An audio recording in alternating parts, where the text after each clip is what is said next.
कवि सम्मेलन देख देख के घर की शीला देवी को शेरो शायरी का बुखार चढ़ गया था। अब वो सीधे मुंह किसी को जवाब ही नहीं देती थी। उनके पति और उनका बेटा तो काम करने घर से बाहर चले जाते थे और उनकी शायरी झेलनी पड़ती थी बहू रेणु को। अब सास बोलती नहीं, अर्ज करती थी, संदूक पे रखी संदूक, संदूक में रखे झुमके, बहू झुमके निकाल के दे मेरे, कहाँ लगा रही है ठुमके। माँ जी, झुमके तो आपके निकाल दूंगी मैं, लेकिन आपके दिमाग से ये शायरी का भूत कैसे निकलेगा? छोटे लोग नहीं समझेंगे, शायरी है शौक बड़ा, तू अपने काम से काम रख, मेरे काम में मत टांग अड़ा। शौक अलग बात है, लेकिन हर चीज में अपना शौक डाल देने से जग हसाई हो सकती है सासू माँ। अरे मैं हूँ एक नंबर कलाकार, कोई ऐसी वैसी बला नहीं, तुम घर के कामों में उलझी, समझोगी मेरी कला नहीं। ठीक है माँ जी, आप नहीं समझती तो कोई बात नहीं, लाओ मैं आपके झुमके ही निकाल कर दे देती हूँ। बहू सास के झुमके निकाल कर देती है और वहां से चली जाती है। शाम को बहू अपने पति से शिकायत करती है, सुनिए जी, आप माँ को कुछ समझाते क्यों नहीं? अरे क्या समझाना है माँ को? अरे अपनी शायरी थोड़ी कम करे ना। अरे तुमको उनकी शायरी से क्या दिक्कत है? अरे मुझे नहीं, पर पड़ोस में सब लोग हंसते हैं, कहते हैं बुढ़ापे में लोग सठिया जाते हैं, लेकिन शीला जी तो शायर हो गई हैं। अरे लोगों का काम है कहना, लोगों की बातों का क्या टेंशन लेना। अरे वाह, मैंने भी शेर कह दिया, वाह वाह वाह वाह। देख लो, तुमसे किसी ने कहा नहीं और तुम्हारे सामने कोई माँ की बुराई नहीं करता तो तुमको फर्क नहीं पड़ रहा। अरे तुम खामखा की बात का बतंगड़ बना रही हो। चलो चाय बना कर ले आओ मेरे लिए, साथ पियेंगे, कोई ढंग की बातें करेंगे। रेणु चाय बनाने लगती है। पहले वो अपने पति को चाय देती है, फिर सास को और आखिर में अपने ससुर को। लेकिन वो देखती है कि ससुर जी कुछ परेशान से हैं।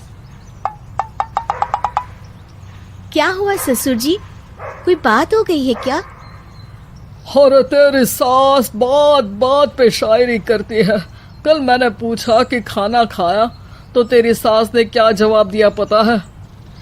अरे गलती की और आरोपी ने कोड़े खा लिए फटाफट, खाना तो नहीं पर पकोड़े खा लिए झटाझट।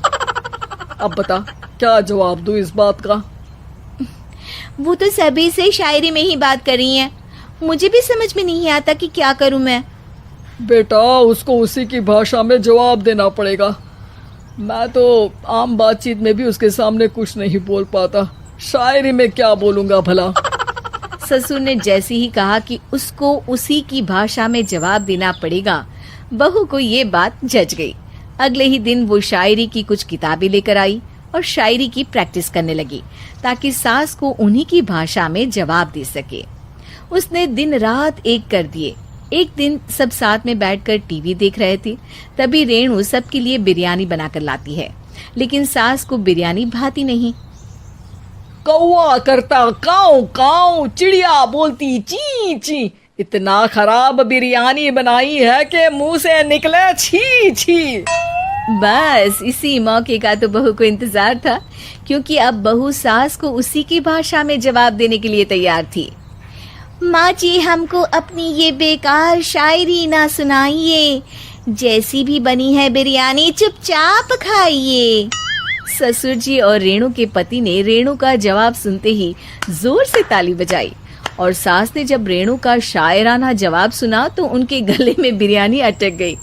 बहू ने एक और शायरी का तीर छोड़ा। शायरी में बहू के सामने सास हो जाएगी ढेर, क्योंकि सास मारेंगी एक शेर तो बहू मारेगी 1.25 शेर। सास को छोड़ के सब वाह वाह करने लगते हैं। आज पहली बार सास को नहले पे दहला मिला था और रेणु ने सास का मुंह चुप करा दिया था। अगले दिन रेणु का पति उससे कहता है, अरे वाह, तुमने तो माँ की बोलती बंद कर दी, मजा आ गया। अब मेरे लिए कुछ बना दो, खाकर मैं काम पर चला जाऊं। शायरी ही है मेरा जीवन, वही करूंगी जी भर के। नौकरानी रख लो कोई, काम नहीं करूंगी मैं घर के। अरे तुम क्या माँ जैसी हरकतें करने लगी, सीधे सीधे बात करो ना। हो गई कल शायरी, रोज थोड़ी ना करोगी। शीशी भरी गुलाब की पत्थर पे फोड़ दो, जो मुझे शायरी से रोके उसके कान मरोड़ दो। पति घबराकर वहां से चला जाता है और बाहर उसके पिताजी के पास जाकर बैठ जाता है। दोनों अपनी बीवियों की शायरी से परेशान है। ससुर को पछतावा होता है कि क्यों उसने बहू को सास की भाषा में ही जवाब देने का आइडिया दिया।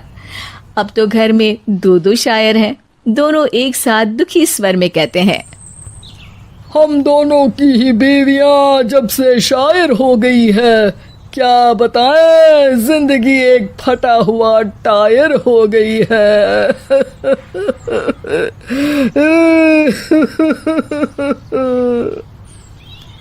हम दोनों की ही बीवियां जब से शायर हो गई है, क्या बताए जिंदगी एक फटा हुआ टायर हो गई है।